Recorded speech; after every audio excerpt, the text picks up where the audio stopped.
You're 900 feet above the South China Sea. It's 2:47 a.m. The cockpit is dark, except for the glow of your instruments. You're flying a P-8 Poseidon, a reconnaissance aircraft, and you've been tracking a Chinese submarine for the last 4 hours. Your radar operator just went silent.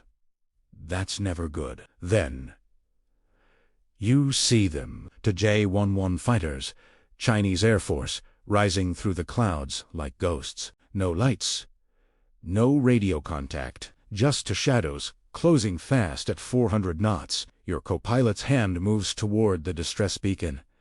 You stop him? Not yet, because out here, 200 miles from the nearest carrier, every decision you make could start something nobody can stop. The lead fighter pulls alongside. Close. Too close. You can see the pilot's helmet through his canopy. He looks young. His hand signals are aggressive, jabbing toward the ocean. He wants you to descend, to leave Chinese waters. But you're not in Chinese waters. You're in international airspace. Your navigator confirms it. 27 miles outside the Nindash line, legal, justified. Routine patrol. The Chinese pilot doesn't care about the map. He banks hard right, cutting across your nose. 50 feet of clearance. Maybe less. Your aircraft shudders in his jet wash. Alarm scream, proximity warning. Your hands grip the yoke so hard your knuckles go white. Pacific Command, TC's, Reaper 6.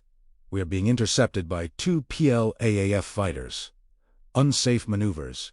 Requesting guidance. The response takes 7 seconds. It feels like 7 minutes. Reaper says maintain course and altitude. Do not deviate. Record everything. Your heart is pounding, but your hand stays steady. You've trained for this, but training doesn't prepare you for the look in that pilot's eyes. He's not bluffing. He's daring you to flinch. And if you do, every American patrol flight in the Pacific loses credibility. If you don't, you might not make it home. The second fighter moves into position behind you. Your tail gunner, if you had one, would be sweating. But the P-8 isn't armed. It's a flying sensor array. All eyes, no teeth.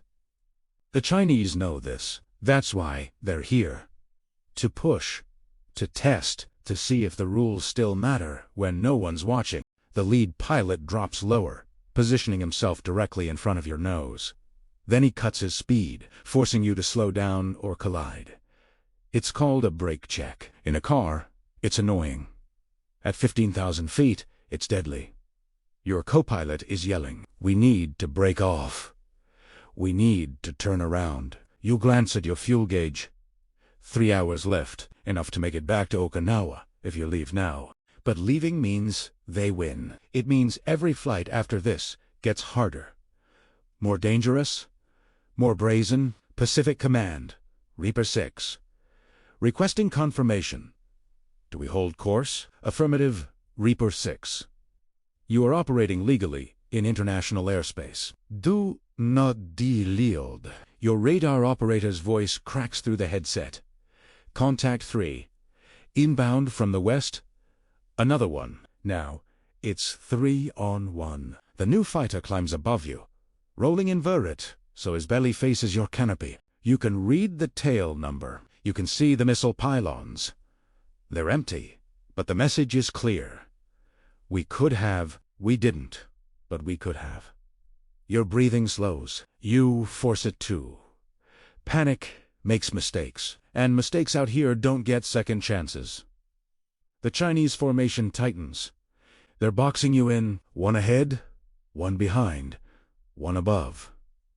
Classic intercept pattern. If this were a war game, you'd be dead 3 times over. But it's not a war game. It's a Tuesday morning patrol that just became the most dangerous 20 minutes of your career.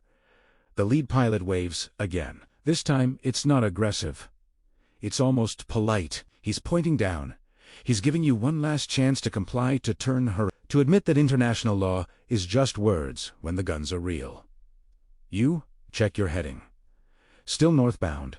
Still legal. Still exactly where you're supposed to be. Reaper says holding course. Copy, Reaper 6. We have assets moving to your position. 18 minutes. 18 minutes. A lifetime? You glance at your co-pilot. He's pale but steady. The radar operator is logging every second. The navigator is triple-checking your coordinates. Everyone knows what's at stake. This isn't just about one flight. It's about whether a free and open Indo-Pacific is real or just a slogan. The Chinese pilot tilts his head. You can see his face clearly now. He's young, maybe 30. Probably thinks he's defending his homeland from foreign intrusion. Probably doesn't realize he's one bad decision away from changing history. And then he does something unexpected. He salutes, sharp, formal, respectful. Then he banks away. Whoosts like that. The formation breaks. The three fighters peel off in different directions, vanishing back into the clouds as quickly as they appeared. Your cockpit goes quiet. Just the hum of engines and the sound of 4 people breathing again. Pacific Command. Reaper 6. Contacts have disengaged. Continuing patrol. Copy, Reaper 6. Good work. But it doesn't feel like good work. It feels like luck. Like you just walked through a minefield, blindfolded, and happened to miss every step. Your co-pilot exhales hard. That was too close. You nod. Way too close. But you didn't turn. You didn't flinch. And somewhere in a briefing room in Beijing, someone is taking notes, testing the limits, measuring the response, planning the next move. By the time you land in Okinawa, the sun is rising. Your legs are shaking as you climb out of the cockpit. The debriefing lasts 3 hours. Every maneuver, every radio call, every second of footage analyzed frame by frame. The admiral asks the question everyone is thinking. If they had fired, what would you have done? You don't have a good answer, because there is no good answer. Out there, in the dark, with no backup and no weapons, you're not making tactical decisions.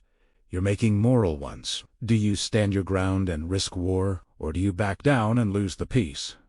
The P-8 incident never made the news. No dramatic footage. No political statements. Just another day in the gray zone, where nations push and probe without crossing the line into open conflict. But the line gets thinner every time. 3 weeks later, another P-8 flies the same route. This time, the Chinese fighters stay 500 feet away. Still close, but not suicidal. The message was received. Push too hard, and someone might push back. But here's the thing about the gray zone. It only works if both sides agree to play. And every flight, every intercept, every near miss is a gamble that tomorrow won't be the day someone stops playing. So here's my question for you. If you were in that cockpit, staring down 3 fighters with nowhere to run, would you hold your course, or would you turn around and live to fight another day? Drop your answer in the comments. I want to know what you'd do when the rules meet reality.